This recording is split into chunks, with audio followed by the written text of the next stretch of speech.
Hey there, Mr. Redder here. Welcome back to another episode of r/entitled People Stories. Our first story we'll be reading today. Am I the jerk for forcing my son to wait to marry his then high school girlfriend? After that, don't lie to tech support. And after that, am I the jerk for not sharing my daughter's university fund with my stepson? Now for every thumbs up this video gets, one Karen has to watch Home Alone. Sign me up! Love Macaulay Culkin. The seventh one. Oh, you're just wrong for that. So please smash that like button and subscribe and turn on notifications for new stories from Reddit every single day. Am I the jerk for forcing my son to wait to marry his then high school girlfriend? I, female 50s, have two sons, Dan, who's 22, and Sam, who's 27. Dan started dating Fran in their junior year. Towards the end of the school year, Dan came to me and said he wanted to marry Fran. At the time, Dan had multiple college options, which he was going to decline to stay in our town and marry Fran. I obviously didn't support this. I wanted my son to go to college and knew he wanted that too, as he had always been ambitious. I told my son that he had his whole life ahead of him and he could get married later, but didn't need to rush it. I told him that if he went to college and waited, even just a year or two, I'd pay for his tuition. At the time, I didn't know how serious their relationship was, as they'd been dating for a little over a year, and was scared it wouldn't work out and he'd waste this opportunity. My son happily accepted this offer and agreed with me that it would be best to wait. This year, my son graduated college but maintained a long-distance relationship with Fran, and they announced their engagement a couple months ago. We were all ecstatic about it. Sometime between then and now, my son told Fran that I was the reason he waited until now to propose. I wasn't aware until Christmas when, during dinner, Fran said she wanted to say something. She began saying I paid my son to not get married to her and actively tried to ruin their relationship. She then said she was blessed that evil hadn't won and couldn't wait to have a long and happy marriage. Everyone was silent and didn't really know what to say. My son approached me later to apologize and said she had twisted his words, but it's been constantly weighing on my mind as friends and family present all have different opinions. Edit. If my son had married Fran out of high school, he wouldn't have gone to college. My son chose to go to a school so far away, there were closer options, but he liked the school he chose. I will be showing Dan this thread and update if he responds. Fran currently works at her mother's bakery.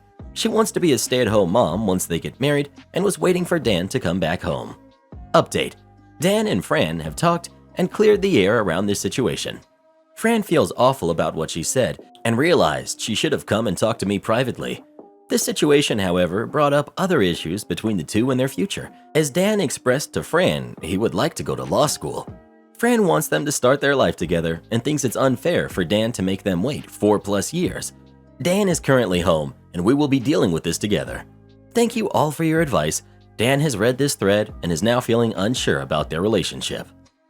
Not the jerk. Your future daughter-in-law showed to the entire family that you were correct and that your son was wise to delay the marriage. By evil, did Fran mean stopping her from getting pregnant at 18 and raising a baby she's obviously not ready for?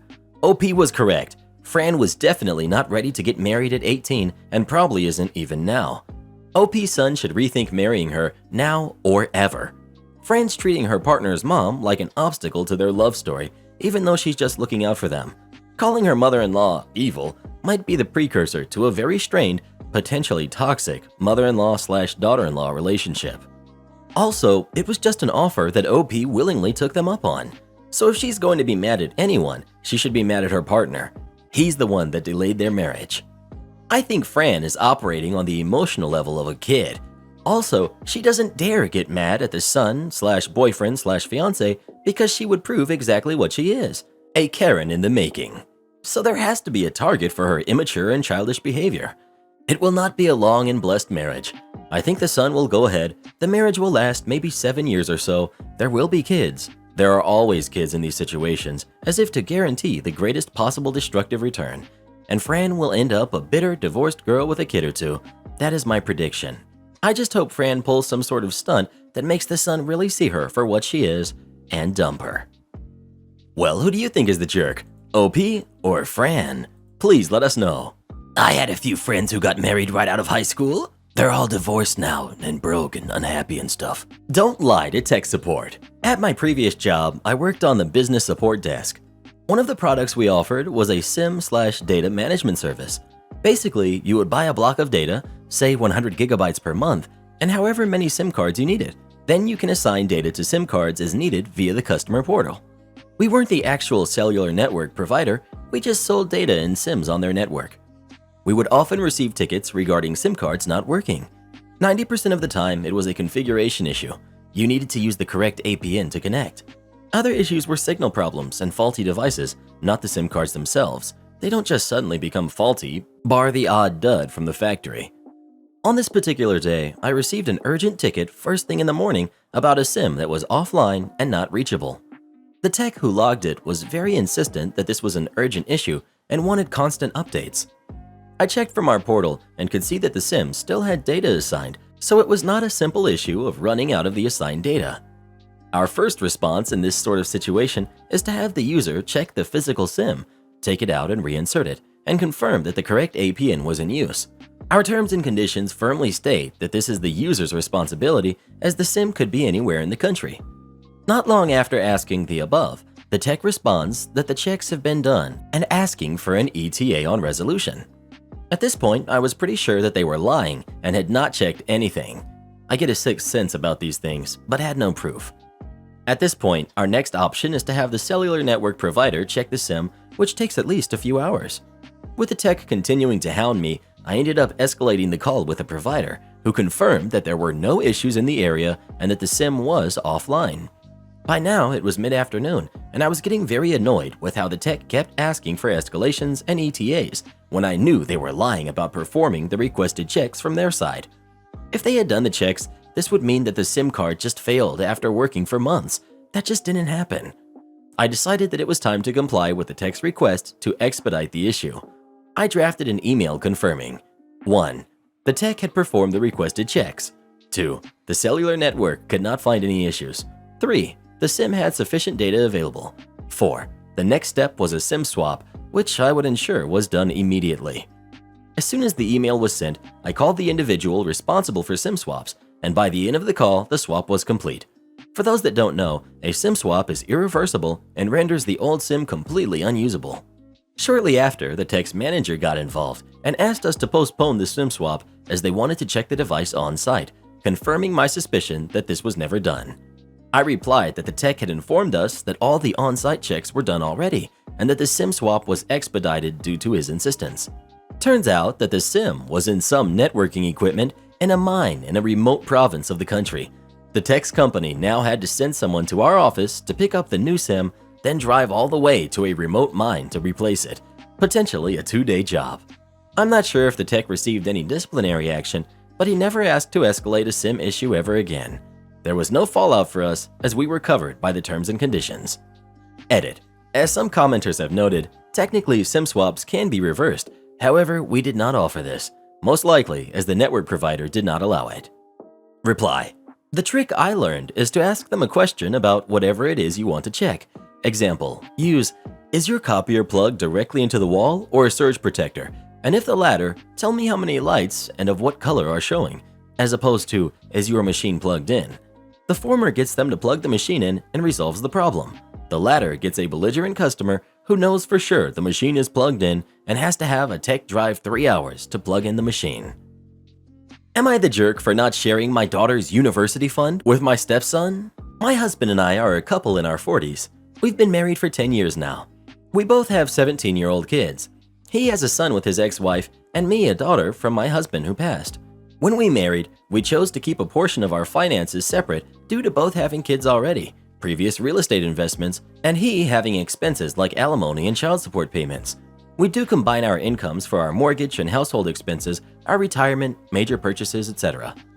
The college funds we have set up for our kids have always been part of our separate finances, and as a result, neither one of us have had terribly in-depth discussions with the other regarding the amount put into each kid's fund.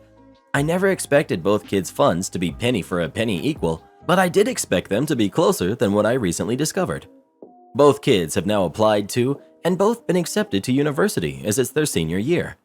Now that a majority of scholarships are in, tuition and housing etc. are more concrete for each of their school options. We've started the specifics of the budget conversations. My daughter's college/graduation fund is worth roughly $150,000, while my stepson has approximately a $15,000 amount. Here's where the argument happened. With her scholarships, my daughter will have more than enough for undergraduate school and likely her graduate work as well, assuming she maintains her traditionally good grades. In fact, she'll likely have a good bit left over. Fine, I say, she can use it for a down payment on a home, whatever. After scholarships and the $15K from his dad, my stepson will still owe for undergrad. My husband feels like we should just combine the funds. When we married, we very specifically kept certain things separate, and this was one of them. So I can't help but feel unwilling to scrap that and mix things together now. It doesn't feel fair or right, but my husband thinks it's a jerk move not to give the kids the same thing. It's never been a problem when my stepson has had extras due to having another parent and household also contributing to his clothing, his car, his spending money, etc. But now, suddenly we have to be even. And just to be clear, being even actually means giving my stepson even more of the money due to the fact that my daughter's scholarships are more comprehensive. The kids are close, and I'm sure my stepson will realize there's a difference in university money. But if my husband wanted to change things, I feel like this should have been brought up sooner than this. Am I the jerk? ETA since it's been asked. My late husband was quite young when he passed, so there was nothing much to speak of in the way of an inheritance or life insurance. And yes, to reiterate, my husband and I did discuss this prior to marriage and agreed to keep the kids' expenses as part of our separate accounts and finances. Not the jerk. Aside from the fact he only wants to combine now because you have more money than him, why can't/isn't his son's other parent contributing? Sucks for the son, but this is literally what his dad wanted and you obliged. OP, I don't know what his mother will be contributing, but I can't imagine it won't be much. She might surprise us all, but she's more of a spend now person rather than save for later. I just want to say, please do not do anything to split the money now. A, your daughter earned her scholarships. The fact that there will be excess money is due to her hard work. B, it sounds like she did without a lot, from not having a living second parent to not getting as much spending money and luxuries as a young teen. Don't penalize her for that now by taking what your sacrifices accumulated to. C, do not teach her that she has to sacrifice herself and her security to maintain a relationship with a man, her brother and father figure, or that her security and comfort shouldn't be her #1 priority. And D, college is a tough transition for a lot of kids. She could lose those scholarships if she falters her first semester or if she figures out this isn't the right school for her. Taking from her funds now puts additional pressure on her to never have a misstep or change in heart, major, or school because her financial security is at stake. This is a hill to die on. I don't usually recommend to stop communicating in a marriage, but this subject matter is closed. Agree with this 100%. You can't predict the future. Scholarships can be lost because of external things, not even just daughter not getting expected grades or changing schools. Funding can fall through. Some scholarships are only for first year and not future years. Don't give away her money because stepfather and ex-wife didn't plan accordingly. OP, look at it this way. It was convenient for your husband, whose son also had the support of a present mother. He did this knowing that it would separate your daughter from having any access to whatever your stepson received. Now that the shoe is on the other foot, he's had a change of mind. Not the jerk, OP. Your husband seems to be someone who cares more about his own personal convenience than being an actual partner in your marriage. This is his bed he made. He gets to lie in it. Well, who do you think is the jerk? OP or her husband? Please let us know. Now, I ain't saying he's a gold digger. Am I the jerk for kicking out my brother's girlfriend for how she behaved? Mike, 36 male, has been dating Tara, 32 female, for about a year. At this point, she should be a huge part of every holiday gathering, but I've heard complaints from Mike about how everyone in the family treats Tara like a stranger and doesn't want her in their homes. When I talk to people about it, they told me they aren't going to talk about it. It's a choice they have made. I can make my own choices about Tara and Mike, but they don't want her in their home at all. My sister, Claire, who's 28, sounded exhausted when I asked. I, 26 female, just moved back home in November and have not met Tara in person. I'm renting a townhouse with my husband, Greg, who's 30. Mike and Tara were out of town visiting her family most of November and December. Mike has my address. I've gotten 3 ring videos of Tara knocking on my door at weird times during the day. When I don't answer, she waited there a few times for up to 10 minutes. She texted me the last time about how I wasn't home, and I said we aren't home during the day, and if we are, then she needs to text us instead of just coming by. Greg said she seems a little intrusive, but he has sisters like that, so we just tried to look past it. On the 23rd, Mike and Tara texted me to say that they were in the area. Could they stop by? I said sure, we're having grilled cheese and tomato soup for lunch. Did they want a plate? Mike said absolutely. When Tara sees what we are having, she goes, "Oh, I don't want that. I will just make myself something else." I tell Mike we don't have anything else she can eat right now. Everything else is for another meal. Mike tells her to just eat what we have, and she plops down like a toddler. She then says she needs to use the bathroom. We show her the guest bathroom. She says there's no bathtub in there. Mike asks if she can use our main bathroom to take a shower. I tell him no. He gets upset. At this point, Greg and I are starting to get why Tara isn't welcome in people's homes. I'm about to make an excuse for them to leave when Tara comes out with my box of mud masks, which had been sitting on my bed. It was unopened. She tells me she loves this brand and she wants to use one right now. I tell her no. Greg takes the box out of her hand and says it might be time for them to leave, as we have somewhere we need to be. Mike and Tara leave. Later, I get a text from Mike asking what I thought of Tara. I told him politely I would love to see more of him if he wants to come by, but I don't think Tara and I would get on. He called me a jerk and told me to grow up. Am I the jerk? Not the jerk. Tara's home planet apparently never discovered the concept of boundaries. Not the jerk. If there's something mentally wrong with Tara outside of just being a blatant self-centered jerk, it's on Mike to warn people before bringing her over. At this point, even if it's just her being a self-centered jerk, Mike should warn people about how she acts before bringing her into their home. At this point, he knows that she will cause problems and he chooses to enable her. Not the jerk. Does she have a disability? I mean, how does asking to use the bathroom translate into "I want to take a bath"? I mean, even when I visit my parents, I don't go into their room. Seriously, boundaries. And to demand to use your products? Oh no. I'm glad they left. And he wants you to grow up? I would send a text with everything she did that was not appropriate and tell them you will grow up when she does. Am I the jerk for stopping sending my ex money because I'm getting married? So I, 29 female, I was born into a family who had a lot of money. I had the newest and most expensive things growing up. Went to private school, had cars, expensive jewelry, and houses given to me as birthday and graduation gifts. I'm grateful that my parents didn't raise me to think lower of people because of money and stuff. So anyway, this incident involves me, my ex, 28 male, my current boyfriend, 25 male, my boyfriend's sister, 30 female, and my ex's boyfriend, 25 male. Me and my ex were together for a few years, and I ended up getting pregnant. I had the baby, but didn't really want it, and I broke up with him and let him have her full time. I sent over money to take care of them, but I didn't want to be involved. I've been dating my now boyfriend for almost 4 years, and I'm pregnant. This time I'm ready for a kid. We've been looking at rings and have been discussing him proposing, etc.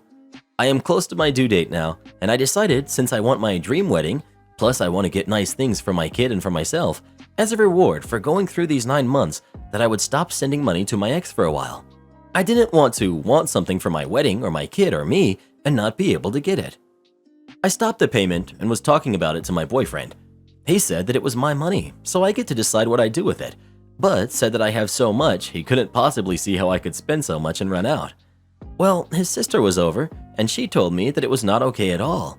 She told my boyfriend that it was a huge red flag that I would stop supporting my kid that I already have, so I could have my dream wedding. I told her not to talk about my relationship.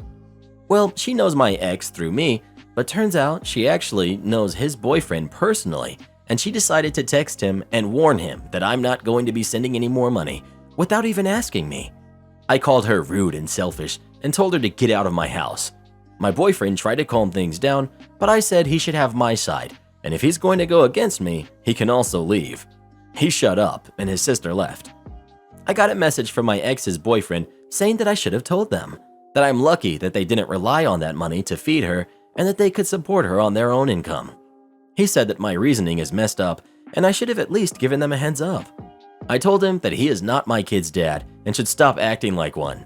I said that it feels like all he cares about is the money. I was upset and insinuated that he is only with X for my money. I didn't really mean it, I was just emotional. I've blocked him and my boyfriend's sister. I'm now super upset and stressed and worried about how this might affect my baby. Now, while I don't think I'm the jerk, but there are a few people who are mad at me. My boyfriend almost took his sister's side, and I'm just a hormonal mess right now, so I'm not 100% sure I'm being unbiased. So, Am I the jerk? You're the jerk. How are you rich and a deadbeat? Take care of your kids. Weddings aren't an excuse to neglect your kids. Not only that, but she wasn't even going to tell her first child's father that she was going to stop sending money. But she thinks the stress of being a jerk and being called out for it might damage the baby she's about to deliver. You're the jerk big time. You create a kid, you support that kid until it can support itself, and you certainly don't cut off support with no warning. You're also entitled and selfish. After her rude response, I hope her ex and his boyfriend take her to the cleaners for child support. It seems like they were not intending to pursue it and just wanted her to understand that what she did was wrong. But after her little tantrum, I wouldn't be surprised if they were no longer interested in playing nice. I'd do it on principle. It's not their money, it's for their kid. Without some amazing reason like life-saving surgery being discussed beforehand, I'd take her to the cleaners too. You're the jerk. On what planet would deciding to stop paying your child support so you could have a huge lavish wedding not make you a jerk? Especially since you're apparently so loaded, you could do all that without ditching your responsibilities to your firstborn. Not to mention the weird comments about telling a man who has had way more of a hand in raising your kid than you have that he's not the parent. He's more of a parent than you've ever been. The man who has no idea what to get his wife. Many years ago, I worked in an old-fashioned department store, going from department to department depending where I needed help, if any. It was Christmas Eve, and I was on the jewelry counter. It was about 20 minutes until we closed, and this man comes jogging up to my counter, looking like he was being chased by something. When he reached the counter, he placed his hands onto it and tried to catch his breath. I was just about to ask him if he was alright when he manages to gasp out, "Present! Wife! Forgot!" So I went, "Oh dear, okay, do you have something in mind?" "No, I have no idea at all," he says, giving me a look, as if because I'm a female, I should know what his wife would want. I'm thinking to myself, great, one of those. What, do they think I can read minds? Out loud, I said, "Okay, does she wear gold or silver?" He gives me this really confused look before answering, Gold, I think." I'm already thinking, this is going to take forever. Does she like to wear rings? Only her wedding and engagement ring. Earrings? I don't think she has pierced ears, he mumbled thoughtfully. So, what about a necklace or a bracelet? His eyes light up at this suggestion. Yeah, one of those would be good. Do you know her birthstone? I asked hopefully. He shot me a confused look. What's a birthstone? I sighed mentally and thought, great, so now I have to explain this too. It's the gemstone assigned to your month of birth. If you tell me what month your wife was born, I can tell you what her stone is. Oh, that sounds great. Her birthday is in September. She's a sapphire then. I removed a gold bracelet with sapphires set in it from the case and placed it on the counter before him. This is classic bracelet. It has all its hallmarks and comes in the box. He hardly looked at it. Great, I'll take it. Do you do wrapping? No, not here. But if you ask the perfumery, they might be able to help you. But you'll need to make it quick. We close soon. He paid, grabbed the box, and dashed away towards perfumery. Our story, however, does not end here. A few days after Christmas, the man returned to the store with his wife. They came over to the counter, and the lady asked her husband, "Is this her?" He smiled and said, "Yup." She turned to me and smiled, showed me the bracelet, and said, "Thank you so much for helping my husband find me such a wonderful gift. I love it." And he said you were so helpful and kind to him that I just had to say thank you. To this day, that story makes me both laugh from the frazzled state of the husband and feel happy inside from knowing that the customer was so happy with their gift. Am I the jerk for canceling a playdate because of my son's attitude? This seems ridiculous, but I feel awful. I am a 28-year-old mom to my only kid, Zach, who's 7. This year has been pretty crazy in his social life, and he has friends over constantly. This doesn't bother me too much, but it has been a heck of a time managing Zach's attitude. Before, he was a helpful kid who really didn't get in much trouble. He would pick up his toys, keep his room tidy, and help me with chores. Nothing crazy. He would help me load the dishwasher, help me with the laundry, and sweep. I expected things to change a bit as he got older, but not this much. Now he constantly fights me on everything. For months, I would remind him to pick up and help with chores. This results in him fighting, saying it's not his job and he's not my maid. I always tell him it's his toys, his room, and his responsibility. Now, I do help. He picks up his room, I vacuum. He cleans up his toys, I help organize. I don't expect perfection. On to the issue. He was invited to his friend's house with my mother today. Him and Allie, who's 6, were going to play with her new Xbox for a few hours while my mom visited with her mom. No problem. He goes with my mom a few times a month. However, today I told him to pick up his toys in the living room and dining room. I couldn't walk through the house without tripping over something. I admit I was aggravated, and I did yell that I just cleaned the house last night, and this was ridiculous. I had been in the craft room most of the morning finishing up an order. He fought me, but we got the toys picked up. I then went to the bathroom by his room, and his room was trashed. You couldn't even see the floor. I called him in and told him it was unacceptable and to clean it. He started yelling.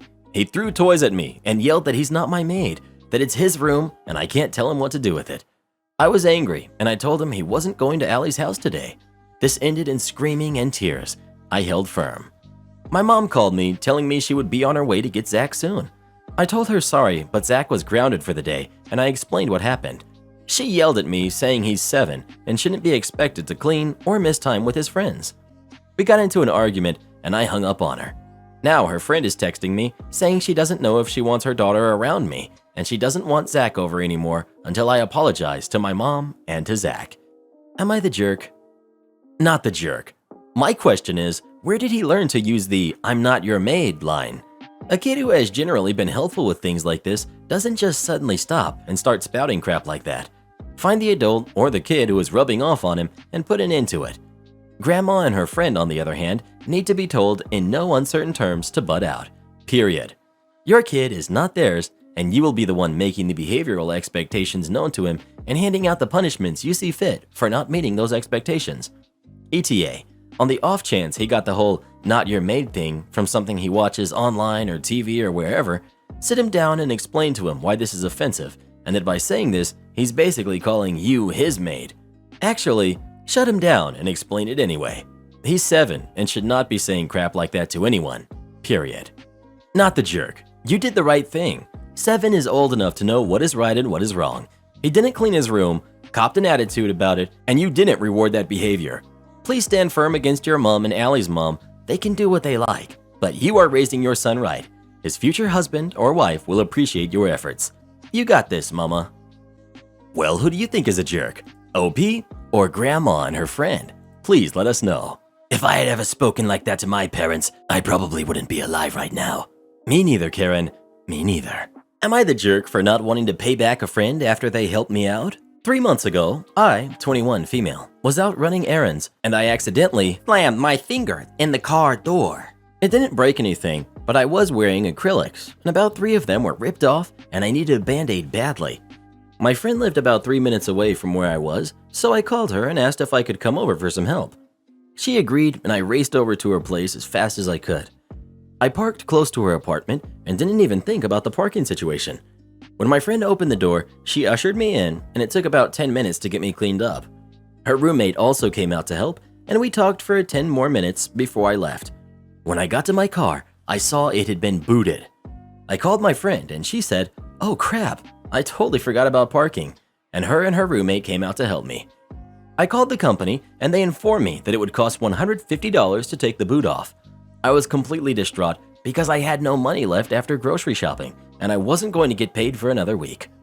My friend's roommate then offered to pay for the boot and said I could pay her back for it. I was grateful at the time, and I really appreciated it, but after everything was said and done, I thought that I was put in an unfair situation. Neither my friend or her roommate informed me at all about the parking the 20 minutes I was there, and I wasn't aware that parking was permitted because I had never stayed over before. The roommate didn't start hitting me up for the money until the beginning of the holidays, and I really didn't have it. She didn't demand it, but did ask every week, and it became extremely stressful for me.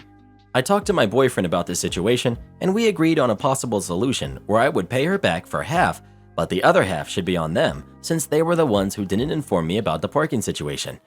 I mentioned this to my friend and her roommate, and they freaked out on me. The roommate even told me she would take me to small claims court if I didn't pay the full amount.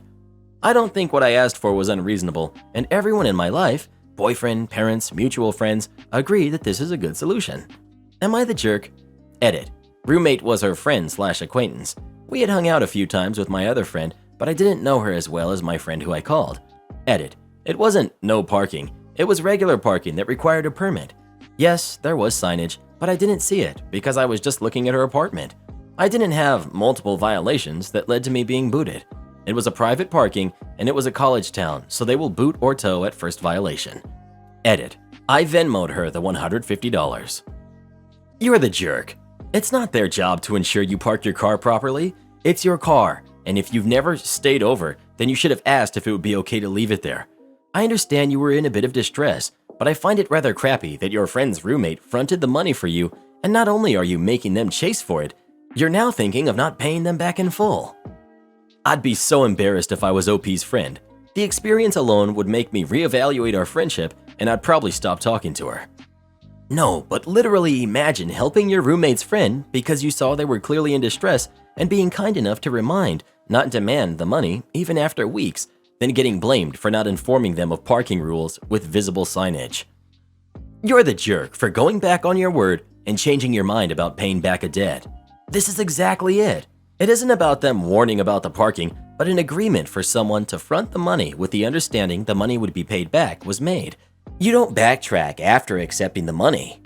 You're the jerk. It's your car, your responsibility. Pay them back the full amount. They may even be willing to take smaller payments if you can't afford the full $150 at once. Well, who do you think is the jerk? OP or the roommate that was trying to help her out?